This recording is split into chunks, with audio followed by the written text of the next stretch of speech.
परिसरातून प्रामुख्याने आलेले सर्व शेतकरी बंधू व आमच्या भगिनी व या कार्यक्रमासाठी इतर अधिकारी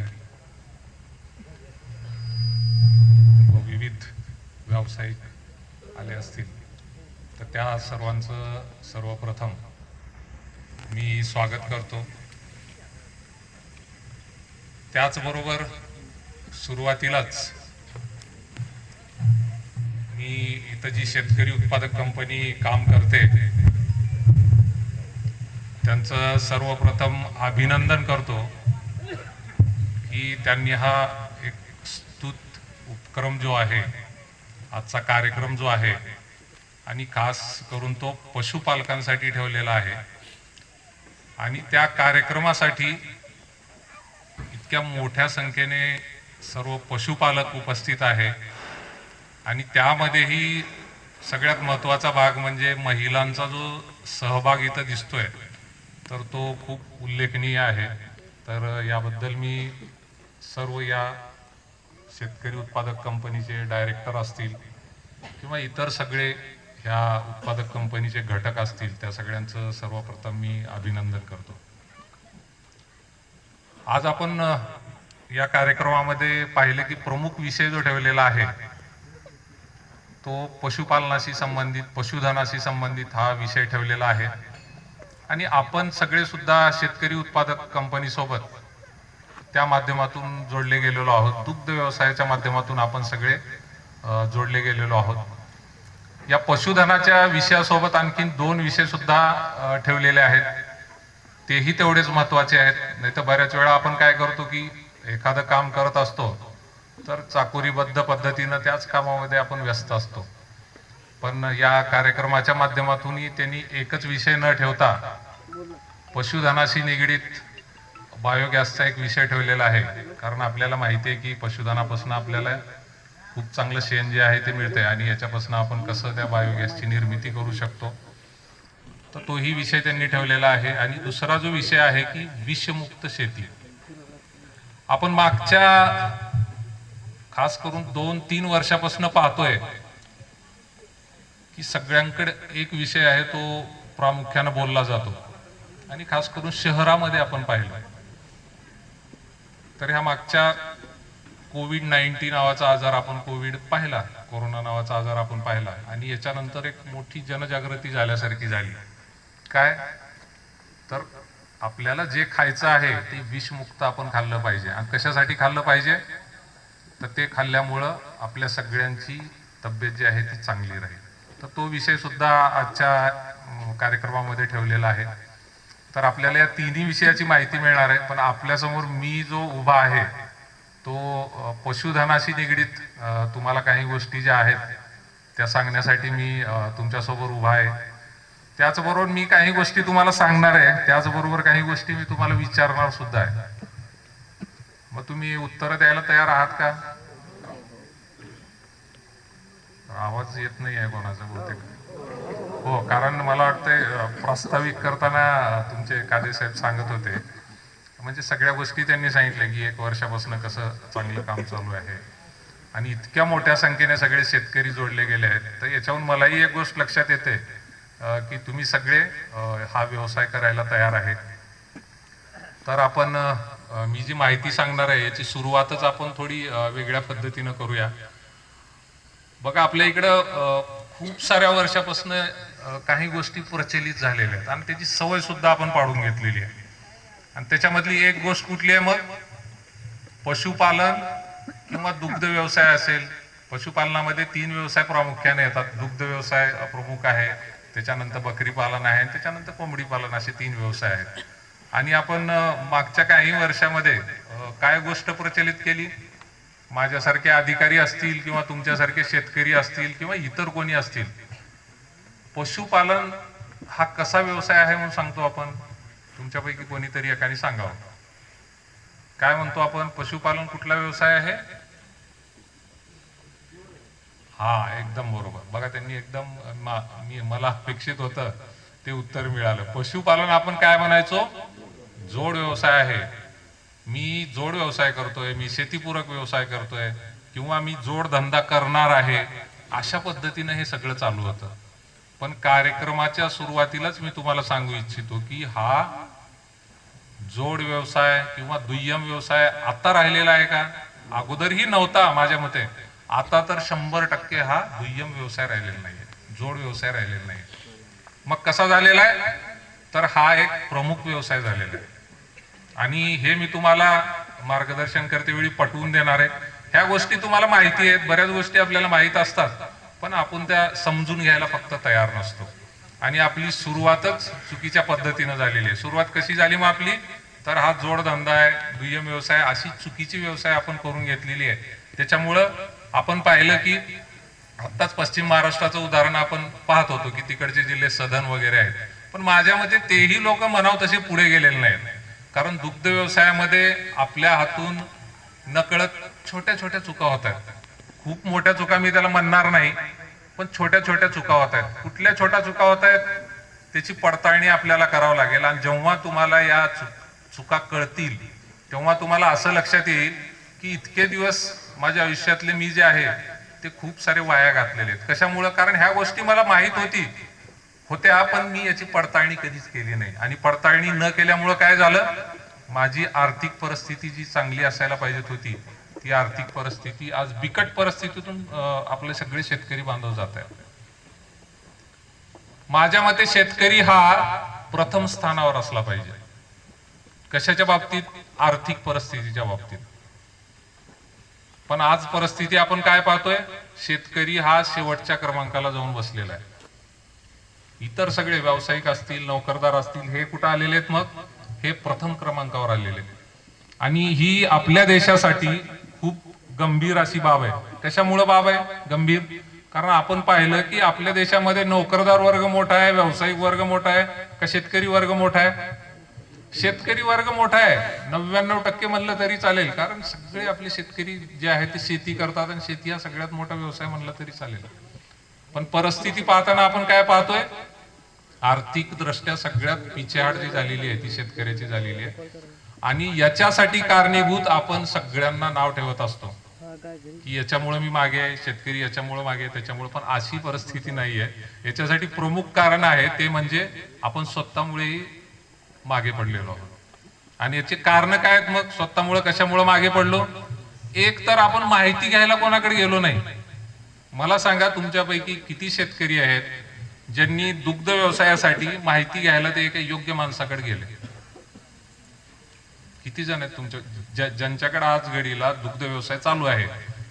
त्यांच्यापैकी किती असे शेतकरी आहेत की त्यांना असं वाटलं की मी एका योग्य माणसाकडे जाणार आहे आणि दुग्ध व्यवसाय करण्यासाठीची माहिती घेणार आहे?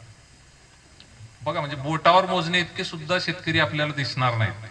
आणि मग चूक कोणाची आहे? आपली. कारण आपल्याला दुग्ध व्यवसाय करायचा होता आणि याच्यासाठी जी योग्य माहिती मला लागणार होती, तर ती माहिती घेण्यासाठीच मी जो माणूस आहे त्याच्याकडे गेलो नाहीये. तर ही पहिली चुकी आपली झाली. बरं, दुसरी चुकी कोणाची आहे मग? आमच्यासारखे जे पशुवैद्यक आहेत किंवा आपल्याकडे ज्या ज्या यंत्रणा काम करतात, तर त्यांची चुकी आपल्याला मानावं लागेल. पण त्यांची चुकी म्हणून चालणार नाही. कशामुळं? कारण त्यांच्यासाठी किती टाइम आहे, किती एरिया आहे हे आपल्यालाही माहित नाही. तो प्रत्येक शेतकऱ्याकडे जाऊ शकतो का नाही, त्याच्यासाठी काही लिमिटेशन्स आहेत की किती शेतकऱ्यांपर्यंत पोहोचू शकतात. आजचा जो कार्यक्रम आहे तो आपण साधारणतः 200 शेतकऱ्यांसाठी ठेवलेला आहे. इथं 2000 किंवा त्याच्यापेक्षाही जास्त शेतकरी येऊ शकले असते. म्हणून आपण या गोष्टीचा विचार करायला पाहिजे की आपण जर दुग्ध व्यवसायात मागे पडलो आहोत तर आपण योग्य माहिती न घेतल्यामुळं आपण या व्यवसायामध्ये मागे पडलेलो आहोत. आणि बऱ्याच वेळा मग आपला गैरसमज असा असतो, काही शेतकरी आताही म्हणत असतील की डॉक्टरांचं काय चाललंय सांगायला, माहिती नाही घेतली. मला सगळीच माहिती आहे दुग्ध व्यवसायाची, असं बऱ्याच जणांचं मत असू शकतं. पण हा एक आपला मोठा गैरसमज आहे. आणि तो कसा गैरसमज आहे तो पण मी तुम्हाला सांगणार आहे की आपल्या इथं मोठे मोठे गैरसमज आपल्यामध्ये आहेत. मग मी एखाद्याला तुमच्यापैकी विचारलं, आत्ताच सांगत होते तुमचे संचालक की आम्ही आणखीन परत 500 लोकांना बहुतेक आहे ना, 500 लोकांना आम्ही आणि परत कर्ज वगैरे देणार आहे किंवा त्यांना गाई प्रोत्साहित करणार आहे गाई म्हशी घेण्यासाठी. तर तुमच्यापैकी कोणीही मला सांगा की हा दुग्ध व्यवसाय सुरू करताना तो डोक्यामध्ये कुठला विचार ठेवून सुरू करेल? कर्ज तर हातामध्ये भेटलेले, पैसे भेटलेले आहेत, मग पहिला विचार काय आहे तुमच्या मनामध्ये? आता काय करायचं मग? दुग्ध व्यवसायाची सुरुवात करायची म्हणजे काय करायचं? काय विचार करेल तो? आहे नव्यानं कोणाची इच्छा आहे सुरुवात करायची, किंवा ज्याच्याकडे 2-3 गायी आहेत पण आता भेटताय आपल्याला काहीतरी निधी भेटतोय म्हणून परत 1-2 गायी आणणार आहे, काय विचार करेल तो? बघा, मी तुम्हाला काय सांगितलं की मी तुम्हाला दाखवून देणार आहे की तुम्ही कशा पद्धतीनं चुका करतोय. आपण आजचा हा कार्यक्रम आहे तो मला खूप असा तांत्रिक ठेवायचा नाही. तांत्रिक म्हणजे काय? एका तुमच्या गाईला किती खाऊ घालायचं आणि किती दूध काढायचं आणि कसं वाढायचं, खूप तांत्रिक मी तुम्हाला बोलणार नाही. पण ज्या गोष्टी सांगणार आहे त्या गोष्टी जर तुम्ही स्वतः तुमच्या इथं अवलंब केला तुम्ही त्या गोष्टीचा, तर खूप मोठा फरक आपल्या परिसरामध्ये तर 100% पडणार आहे. कसा पडेल फरक मी तुम्हाला सांगतो. आता तुमच्या परिसरामध्ये आता बरोबर आहे लग्नाचा सीझन सुरू झालेला आहे माझ्या मते, तर प्रथम मुलीकडचे गेले तर मुलाकडचा काय क्रायटेरिया पाहतात? ते मुलीकडचे जातात का नाही, मुलगा पहिले माहिती काढायला जातात, ते काय विचारतात किंवा काय गोष्टी पाहतात? हा नोकरी आहे का नाही. पण हा कार्यक्रम झाल्यानंतर जे लोक इथं गोष्टी ज्या मी सांगणार आहे त्याचा अवलंब करतील, तर तुमच्या परिसरामध्ये मुलीवाले जेव्हा येतील ते विचारतील पहिले की हा घरामध्ये दुग्ध व्यावसायिक आहे का. इतका मोठा बदल घडू शकतो आणि हे शक्य झालेलं आहे. मी तुम्हाला सांगतो असे कितीतरी युवक मी दाखवतो की त्यांच्यासाठी मग त्यांचं घर पूर्ण त्यांनी दुग्ध व्यवसायामधून बदलून टाकलेलं आहे. पण मी तुम्हाला प्रश्न काय विचारला की दुग्ध व्यवसाय तुम्हाला सुरू करायचा आहे आणि तुम्हाला थोडा निधी मिळतोय, तर तुमच्या डोक्यामध्ये पहिला विचार काय येतो? कोण सांगेल? किंवा सुरुवात काय करता तुम्ही, म्हणजे कुठून सुरुवात करता? बघा, बोलायचंय बरं का. याच्यामधला दुग्ध व्यवसायामधला एक मुद्दा कुठला मोठा आहे? बोलायचंय. नाही बोललं तर काय होईल? तो काय म्हणेल, तुमचं दूध आहे ना 30 रुपये लिटरच आहे, त्याच्या पुढे किंमत नाहीये तुमच्या दुधाला. आणि बोलले तर काय होईल त्याचं पण मी उदाहरण देणार आहे तुम्हाला. 30 रुपये लिटरचं दूध 100 रुपये लिटरनी कसं विकायचं, किंवा आपल्याकडचे शेतकरी 100 रुपयांनी कसं विकतायत याचं पण उदाहरण देणार आहे. पण याच्यासाठी काय करावं लागेल? 200 लोकांपैकी कमीत कमी एकाचा तरी हात वर यायला पाहिजे, तर मग आपल्या परिसरात हळूहळू बदल घडायला सुरुवात होईल. मग काय विचार येईल किंवा काय विचार सुरू करता तुम्ही? पहिल्यांदा एखादी म्हैस घेऊ. बघा, त्यांनी बरोबर सांगितलं की निधी यायच्या अगोदरच तो विचार करायला सुरू करतो. काय विचार करायला सुरू करतो? म्हैस घ्यायची का, गाय घ्यायची का, किती लिटरची घ्यायची, कुठल्या बाजारामध्ये जायचं, तिकडचा लांबचा मराठवाड्यातला बाजार जाऊ का, पश्चिम महाराष्ट्रात, असे काहीतरी विचार त्याच्या डोक्यामध्ये सुरू होतात खूप दिवसापासून. निधी यायच्या अगोदरचे विचार सुरू होतात. आणि मी काय सांगितलं तुम्हाला की आपली गल्लत नेमकी इथंच होत आहे की आपण एक तर कोणाला विचारलं नाही, योग्य व्यक्तीला आपण विचारणा नाही केली, आणि परत आपण काय म्हणले की मला सगळ्या गोष्टी माहित आहेत. तर पहिला विचार हा गाय, म्हैस किंवा दुधाळ जनावर घ्या, हा विचार आपल्या मनामध्ये यायला नाही पाहिजे. तर काय विचार यायला पाहिजे की मी दुग्ध व्यवसाय करतोय आणि दुग्ध व्यवसायामध्ये मुख्य घटक हा माझ्याकडचा दुधाळ पशु आहे, आणि या पशुसाठी वर्षभर एक गोष्ट मला लागणार आहे. आता कसं उत्तर आलं बघा बरोबर. तर त्याच्यासाठी काय लागणार आहे? चारा. आता तुमचा परिसर बदलला असं कादेसाहेब सांगत होते, लोक सुधारतायत, बदलतायत, सुजलाम सुफलाम होत आहे, योग्य गोष्ट आहे, चांगल्या गोष्ट आहे, कारण आपला शेतकरी बांधव पुढे जातोय. पण परत मी तुम्हाला सांगतो की मी या रोडनी चालू इकडे, परतूर रोड, तुमचा कोणता मंठा रोड काय होता तो. आणि मला वाईट एका गोष्टीचं वाटलं की खूप सारे पिकं दिसत होते, ऊस दिसत होता, एक ज्वारी चांगली वाटली मला थोडी की ज्वारी दिसत होती, पण एकाच्याही शेतात मला चारा नाही दिसला. याची मला खंत वाटली. कारण जोपर्यंत आपल्या इथं आपण असं म्हणूया की एक HF नावाची गाय तुम्हाला माहिती आहे, होल्स्टेन सगळ्यांना माहिती आहे, सगळ्यात जास्त दूध देणारी गाय म्हणायला हरकत नाही आज घडीला. अशा HF गायी तुम्ही परदेशातून आणल्या आणि जर तुम्ही चाऱ्याचा विचार नाही केला तर आपला दुग्ध व्यवसाय खूप काळ चालणार नाही. चालेल थोड्या वेळासाठी, पण खूप काळ नाही चालणार. ज्याला आपण शाश्वत म्हणतो की नाही, मग आपली पिढी पण आहे, पुढची पिढी, इतक्यापर्यंत आपण विचार करतो तर असा चालणार नाही. कशामुळे? कारण आपली सुरुवात चुकीची झालेली आहे. म्हणून दुग्ध व्यवसायाची सुरुवात जेव्हा आपल्याला करायची आहे, तर ती सुरुवात योग्य पद्धतीनं आपण केली तर तो तुमच्याकडचा दुग्ध व्यवसाय 100% शाश्वत राहणार आहे आणि तो इतरांसाठी पूरक ठरणार आहे. आजपर्यंत आपण काय म्हणायचो की आमचा दुग्ध व्यवसाय पूरक व्यवसाय आहे, तर दुग्ध व्यवसाय हा मुख्य व्यवसाय आहे, हा इतर व्यवसायासाठी पूरक ठरणार आहे. तो कसा पूरक ठरणार आहे ते पण आपण पाहूया. पण सुरुवात आपली योग्य झाली पाहिजे की दुग्ध व्यवसाय मला सुरू करायचा आहे तर गाई म्हशीबद्दल मी पाहिन. परत मला इथं आल्यानंतर एक चर्चा झाली की सर आमच्या लोकांना ना मोठी चिंता असते, मार्केटमध्ये गेली की फसवणूक होते. बऱ्याच लोकांना हेच माहित नाही की गाय कशी घ्यायची, म्हैस कशी घ्यायची, काय गोष्टी पाहायच्या. माझ्याकडे खूप वेळा फोन येतात लोकांचे, सर मग गाई घ्यायला चाललंय, येता का, मग तुमची फीस वगैरे सगळी मी देऊन देतो. पण त्यावेळेस मी त्या शेतकऱ्याला सांगतो की नाही, परत तू चूक करतोय. म्हणजे फायदा तुझा करायला तू चाललाय, पण फायदा तू माझा करून देतोय किंवा त्या मार्केटमध्ये विकणाऱ्या एजंटचा तू फायदा करून देतोय. दोघांचा फायदा होतोय पण तुझा नुकसान होतोय. तर हा मुद्दा त्यांनी सांगितला आणि मी त्यांना सांगितले की ही सुद्धा मी गोष्ट सांगेन की नेमकं दुग्ध व्यवसाय सुरू करताना मग कशी निवड करायची. दुग्ध व्यवसायाची सुरुवातच इथं होते की आपण विचार काय करतोय. पहिला विचार काय करायचा, गाई म्हशी ठीक आहे, पण वर्षभर याच्यासाठी लागणारा चारा आहे, तर त्याचा विचार मी करतोय का, त्याचा विचार मी केलाय का, त्याची माहिती घेतली आहे का. त्याची माहिती आपण थोडी पुढे पाहूया. पण सुरुवात कुठून करू आपण की आम्हाला गाई म्हशी विकत घ्यायचंय, तर याच्याबद्दलची मला परिपूर्ण माहिती आहे का, किंवा कशा पद्धतीच्या गाई म्हशी मी विकत घ्यायला पाहिजे. परत उत्तर तुम्हीच सांगा, कशी गाय घ्यायची, मग कसं दुधाळ पशु आपल्याकडचा विकत घ्यायचा, काय क्रायटेरिया असायला पाहिजे, किंवा काय गोष्टी पाहून विकत घ्यायचा. काय काय पाहता तुम्ही सांगा, बोलायचंय. नाही तर बघा मी एकटा बोलून बोलून असा घामाघूम होऊन जाईल. तुम्ही लोकही बोला, म्हणजे जास्त दूध देणारी आणि आपल्या वातावरणात थोडी झालेली पाहिजे असं जनावर आपण खरेदी करणार. बघा परत त्यांनी काय उत्तर दिलं की जास्त दूध देणारी पाहिजे आणि आपल्या वातावरणामध्ये समरस झाली पाहिजे. एक गोष्ट मला ठीक आहे त्यांनी सांगितलेली मी मान्य करतो की आपल्या वातावरणामध्ये समरस झाली पाहिजे आणि याच्यासाठी काय करावं लागेल आपल्याला, मग आपल्याच परिसरातली गाय किंवा म्हैस ती विकत घ्यावी लागेल, तरच आपल्या इथं समरस होईल ती. पण दुसरी गोष्ट जी आहे महत्वाची, त्यांनी काय सांगितलं की दूध जास्त देणारी, उत्पादन जास्त असणारी ती असली पाहिजे. मग हे कोण ठरवतंय, मग हे कसं ठरेल तुम्हाला काय वाटतं. जास्त दूध देणारी पाहिजे, कसं ठरवायचं.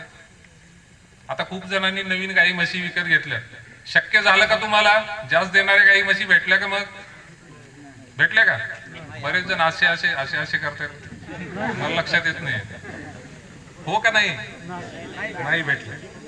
काही जणांना भेटल्या, कशा भेटल्या, मग मार्केटमध्ये त्यांनी 20 लिटर दूध काढून दाखवलं. बरं आमचा भाऊ आमचा दादा घरी घेऊन आला 20 लिटरचं डायरेक्ट 10 लिटर एकाच दिवसामध्ये. म्हणजे ह्या गोष्टी प्रत्येक जागी मला, म्हणजे असं नाही आपल्याच परिसरात नाही, कुठेही जाऊ द्या लोक हेच सांगतात. काय सांगतात, डॉक्टर साहेब 20 लिटरची गाय आणली, पण काय सांगायचं तुम्हाला, 10 लिटरच्या वर काही दूधच देत नाही. म्हणून या गोष्टीचा परत विचार. बघ सुरुवात आहे दुग्ध व्यवसायाची, सुरुवात 99% आणि 100% लोक चूक करतायत. मग काही जागी मी 90-99% सांगतो, पण मी इथं काय म्हणतोय, दुग्ध व्यवसायाची सुरुवात 100% लोक चुकीच्या पद्धतीने करतात. कारण काय, निवडच चुकीची होते आपली. कशामुळे चुकीची होते, कारण आपण तपासणीच केली नाही. आपण काय म्हणलं की मी 20-30 लिटरची गाय मी मार्केटमधून विकत आणणार आहे, पण आपण तपासणी कशाची, चिकित्सा कशाची नाही केली की या गायीसाठी कुठल्या कुठल्या गोष्टी लागतात, मग कुठल्या प्रकारचा चारा लागतो, कुठल्या प्रकारचं खाद्य लागतंय, कुठल्या प्रकारचा गोठा लागतो, औषधोपचाराची गरज पडते का, या गोष्टीचा आपण कधीच विचार करत नाही. फक्त विचार काय केला, मार्केटमध्ये कुठली गाय अशी सगळ्यात जास्त दूध देणारी, आणि इथं आपली चुकी होते. आणि आपण भरमसाठ पैसा, म्हणजे बँकेने 1 लाख रुपये दिलेत एका गायीसाठी, यांनी वरून खिशातनं 25,000 टाकले, परत 1.25 लाखाची गाय आणली गावात, सगळ्या गावाला सांगत फिरतोय 1.25 लाखाची गाय आणली, 25 लिटरची गाय आणली, आणि 4च दिवसामध्ये सगळं गाव परत येतं याच्याकडे नाव ठेवायला. किती देते मग दूध. आणि अशा पद्धतीनं सगळी गडबड. बघा म्हणजे शेतकरी, खरं तर मी तुम्हाला दोष देत नाहीये मी, पण आपण कुठं चुकतोय छोट्या छोट्या, आणि मी काय सांगितलं, खूप मोठ्या चुका आपण करत नाही बरं का, आपण छोट्या छोट्या चुका करतोय, पण ह्या चुका जर आपण टाळल्या तर 100%